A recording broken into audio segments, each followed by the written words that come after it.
Allez, bonjour à tous, on est parti pour une analyse du marché crypto. On va se concentrer sur une partie news.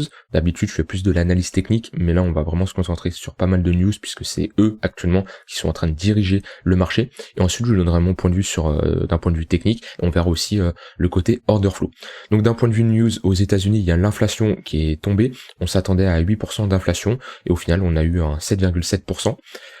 Et le marché a très bien réagi puisqu'on a directement pump à l'annonce de cette inflation. Donc voilà, ça c'est la première nouvelle à signaler.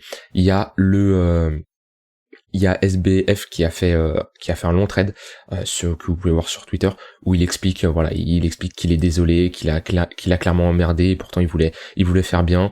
Il explique en gros tout, il explique sa vision actuelle et il nous explique que sa priorité ça va de trouver des fonds pour rembourser, pour permettre au personnel ses employés plus aux personnes qui comme nous qui sont inscrits sur FTX de les rembourser. Donc il explique tout ça, il explique que avec Binance c'était compliqué, etc. Il avait pas trop le choix, que que CZ il a gagné, que lui il a perdu, là, il avoue un peu tout. Donc n'hésitez pas à aller chercher, à aller regarder le trade SBF-FTX et vous regardez son trade, il dit des choses intéressantes. Alors il a clairement fait de la merde, hein, c'est pas une raison pour l'excuser parce qu'il a clairement fait de la merde. On pourra l'excuser si, on va dire, ça se passe bien dans les prochains jours, prochaines semaines, prochains mois, si les fonds sur FTX sont récupérés par tout le monde, si chose qui n'est pas encore d'actualité, il y a quand même de très faibles probabilités, mais on sait jamais. Mais voilà, il s'explique juste, il y a beaucoup de blabla, mais voilà, ça reste intéressant à voir. Ensuite, on a une adresse USDT qui appartient du coup à FTX, qui vient d'être gelée. Cette adresse USDT, elle appartiendrait au réseau Tron, puisque il y a eu on va aller sur le réseau Tron. Donc ça c'est le Tron TRX USDT sur Binance. On a eu un prix qui avoisine les 5 centimes de dollars. Et en fait sur FTX, on a eu un pump, une belle mèche au niveau des 2,5 et on voit que actuellement, même encore, on a un prix beaucoup plus haut que sur Binance ou autre. Et ça s'explique qu'il y a eu une possibilité de faire des retraits via FTX en passant par TRX. Donc il y a énormément de gens qui ont acheté du TRX, donc il y a eu beaucoup plus de demandes que d'offres. Ça explique pourquoi le prix a pump. En fait, les gens ils ont retiré sur TRX. Sauf que le problème je sais pas si c'est encore d'actualité, moi personnellement je ne l'ai pas fait, et vu comment le prix est en train de chuter, ça joue avec l'adresse qui a été gelée, mais vu comment le prix a encore chuté, il y a de grandes chances, de grandes probabilités qu'on ne peut plus retirer via TRX, de toute façon vu que l'adresse vient d'être gelée.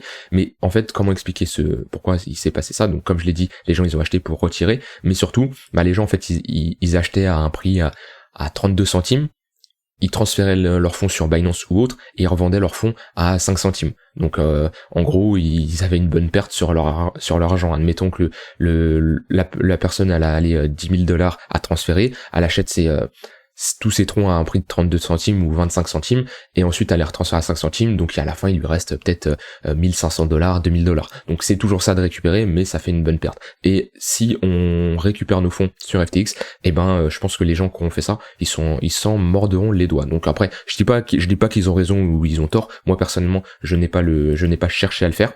Je sais pas qui a raison, qui a tort, mais voilà, je voulais juste partager mon point de vue là-dessus. Donc voilà pour les news. Il y a vraiment le point important, c'est que FTX essaye de chercher des fonds pour rembourser les retraits. Ils ont l'argent, mais le problème c'est qu'il y a tout le principe de liquidité, puisqu'il y a 5 milliards de dollars qui en attendent d'être retirés, si j'ai bien lu. Donc ce qui est un record clairement sur n'importe quel, même Binance ne fait pas des aussi gros montants de retraits, c'est ce qui est totalement logique. Donc voilà. Alors, on va passer à l'analyse technique, on va voir BTC. Alors, ce qui est difficile à analyser, c'est tout simplement, on était dans un range, ok? On était dans un gros range. On a cassé ce range à la baisse. On est en train de refaire un pullback. Pour le moment, on l'a pas réintégré. Si on le réintègre, en théorie, c'est bullish, puisqu'on aura dévié, donc on aura pris la liquidité des longues, on aura piégé énormément de shorters qui ont FOMO short, et on réintègre.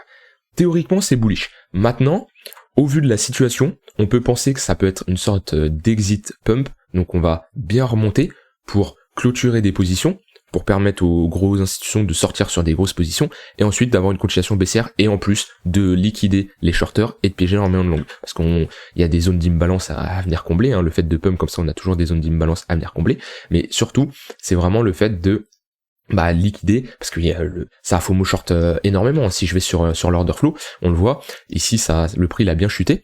On a ici un open interest qui a bien augmenté avec un funding négatif, et on avait un prix qui descendait. Donc là ça veut dire qu'il y a du FOMO short, donc énormément de positions short qui s'ouvrent, et on le voit actuellement on est en train de retracer, et on a l'open interest qui descend, c'est-à-dire on est en train de liquider des shorts. Et tiens, je vais juste être curieux, regarder ça sur Sol, parce que sur Sol ça a bien FOMO short de ce que j'avais vu hier. Et ils ont dû bien se faire liquider. Ah oui, ils sont bien fait liquider. Donc là, qu'est-ce qu'on constate? On a un prix qui chute, on a un open interest qui monte, donc ça veut dire avec un funding négatif, donc on a du FOMO short, donc plein de shorts qui FOMO, tout simplement, levier x10, x20, bref, ça FOMO. Et ici, on voit qu'on retrace, et juste le fait de retracer, on liquide les shorts, puisqu'on a l'open interest qui chute, et on voit ici qu'on a des liquidations short dans tous les cas. Donc voilà, sur Sol, ça liquide pas mal. Bon, après, je vais pas tous les faire, mais sur FTT, après, FTT, je sais pas s'il a beaucoup retracé. Si on est passé quand même de 1,7 à 3,7. Et on voit également, on est en train de liquider pas mal de shorters. Mais on retrace, enfin, en pourcentage, on retrace énormément, vu que si je prends le bas, on fait quand même un x2, voire un x3. Enfin, ouais, si je prends vraiment le plus bas, on est vraiment sur une bonne performance. Mais ça sert à rien de trader en essayant d'anticiper ce genre de mouvement. Comme je le dis, pour moi, actuellement, il y a pas grand chose à faire. En fait, faudrait attendre les news. Maintenant, c'est compliqué comme je dis, c'est compliqué de se placer pour de l'investissement long terme actuellement, vu que théoriquement, d'un point de vue technique, c'est bearish, hein, on casse le précédent creux, donc la structure est toujours bearish, on n'instaure pas un potentiel bottom, donc c'est difficile de se placer là pour du long terme. Moi, je vous ai dit, moi, mon scénario de base, je l'avais dit sur le Discord.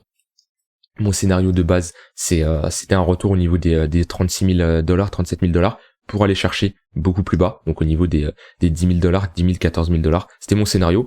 Peut-être qu'on ne va pas le faire, enfin, on n'est pas parti pour le faire, et on peut très bien aller directement aux 10 000 $. Donc voilà, c'est pas facile. Là, actuellement, l'analyse technique, c'est pas facile, puisque c'est les news qui sont en train de driver le marché. Mais pour moi, il y a pas grand chose à faire.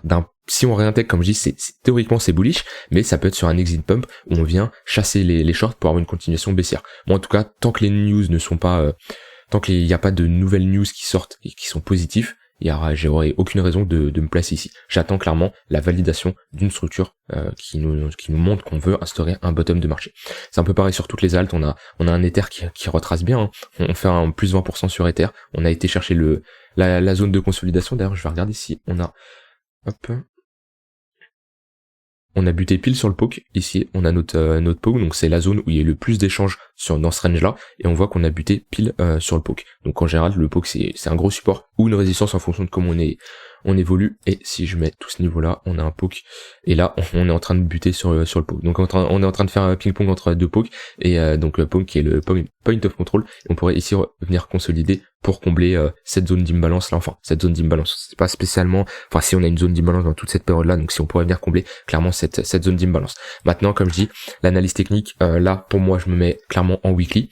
Alors sur Ether, la dynamique, le bottom potentiel n'est pas cassé, hein, vu qu'on est toujours avec une borne basse ici et une borne haute ici. Ce qu'il faut, c'est ne pas clôturer sous ce niveau là, ce qui nous montrerait qu'on instaure un M-top en daily, et ce qui serait vraiment bearish. Mais sur Ether, il maintient son gros range. Ce qui est intéressant, c'est de voir ETH-BTC qui a pris énormément cher, ETH qui a beaucoup plus retracé que BTC, et là il est en train de tout ravaler, et on le voit, il retrace complètement tout. Et même là, ce qui est très intéressant, c'est la Bitcoin dominance, hein, j'en parlais encore hier ou avant-hier, où je disais les alts sont beaucoup plus puissants que BTC, que ça soit quand on descend ou quand on monte, hein. On voit que là les alts ils récupèrent super bien, BTC nous fait un plus 10%, toutes les alts nous font un plus 15, plus 20%. Et même hier, quand tout a craché, et ben le BTC, il a perdu en pourcentage autant que la plupart des alts. On le voit sur la Bitcoin dominance, et ça c'est vraiment très intéressant. Alors qu'avant, quand le BTC chutait, eh ben on avait vraiment une Bitcoin dominance qui augmentait. Donc là c'est vraiment intéressant, c'est-à-dire que le BTC est beaucoup moins, il intéresse beaucoup moins les particuliers comme les gros portefeuilles pour se placer dessus. Alors que c'est difficile quand même, parce qu'on est quand même, si on part vraiment dans un long bear market, on va aller chercher des creux plus bas. Si on va chercher les 10 000, les 8 000 $, vraiment, faut vraiment prioriser BTC et ETH en fait. On a vraiment ici deux kings, et dans une période où on va dire tout va mal, faut vraiment mettre en priorité ce genre de crypto, parce que je le dis dans le Discord, mais les alts, les top alts actuels de 2020-2021, donc des Solana, des ADA, des XRP, des Polkadot, des AVAX, des Link, voilà, tous ceux qui sont là, on va dire, et ben, toutes ces cryptos-là, peut-être, il y a de grandes chances que certaines ne sont pas là lors du prochain bull market de 2023-2024. Parce que si on regarde les alts, les top alts qui étaient ici, en 2017-2018, si on regarde allez sur CoinMarketCap, regardez le top 10, top 15 des cryptos qu'on avait en top market cap, donc le top 10, top 15, et regardez là où ils en sont. Et ben, croyez-moi, c'est plus les mêmes. Alors c'est pas spécialement qu'ils ont coulé, ils ont été chercher les zéros, mais c'est des alts qui n'ont pas fait de nouvelles ATH ou autres. Je pense par exemple à LTC. LTC, voilà.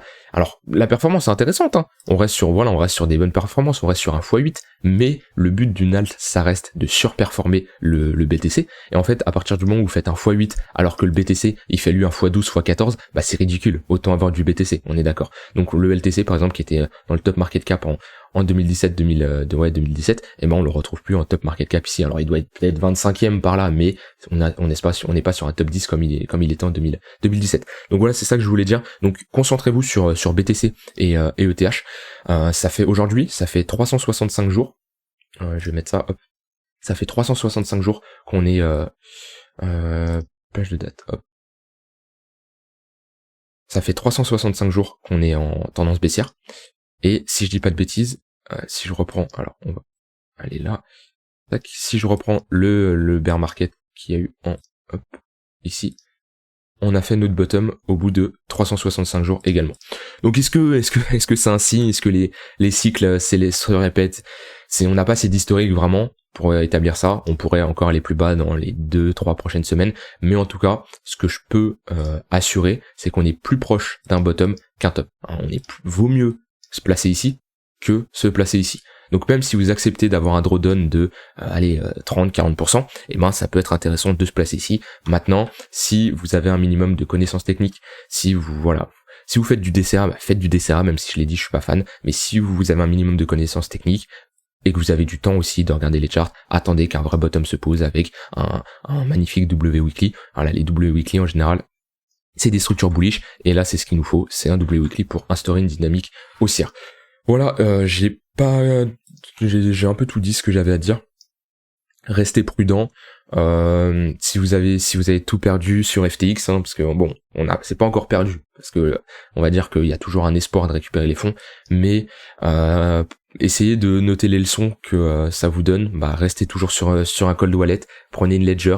Voilà, not your case, not your coin, c'est quelque chose que vous entendez souvent, mais voilà, c'est la vérité. Vous confiez votre argent à un tiers, et bah c'est clairement quelque chose qui vous confiez votre argent à un tiers, donc en fait vous êtes dépendant de quelqu'un, et si ce quelqu'un part, et ben vous avez plus vos cryptos. Donc voilà, essayez de vous renseigner sur la sécurité en crypto, comment avoir une clé Ledger ou autre.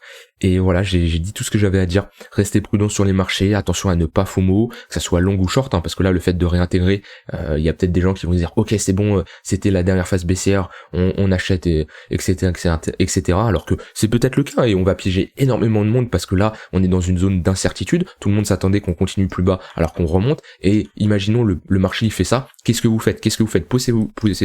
Posez-vous cette question. Il y a très peu de probabilité que ça arrive, mais imaginons que dans 3 semaines, le marché il est à 36 000 $, qu'est-ce que vous faites? Est-ce que vous êtes déjà dans le train, même si je vais pas dire cette expression, mais est-ce que vous avez déjà engagé une partie de votre portefeuille au cas où on va plus haut? Est-ce que, au contraire, si on arrive ici, vous dites, ok, je vais attendre potentiellement que ça retrace pour prendre un setup de continuation ou autre? Voilà. Mettez-vous les scénarios en tête et essayez de savoir en fonction de quel niveau de prix vous pourrez agir, qu'est-ce que vous ferez si on va à ce niveau-là, et c'est vraiment comme ça qu'on agit. C'est pas on attend que le marché il évolue et on se dit ok là je FOMO ou pas. Moi je sais les zones qui m'intéressent, je sais là où je me place et je sais ce que j'attends, notamment si on retourne sur les 13 000, 14 000, 10 000 $, j'attends vraiment un bottom qui se pose en vue weekly, monthly, donc voilà, une bonne accumulation week-off ou un bon W weekly pour avoir un gros setup qui s'enclenche. Voilà, j'ai terminé sur cette vidéo, je vous souhaite un bon week-end, et de toute façon on se retrouve demain pour une prochaine vidéo. Bye bye.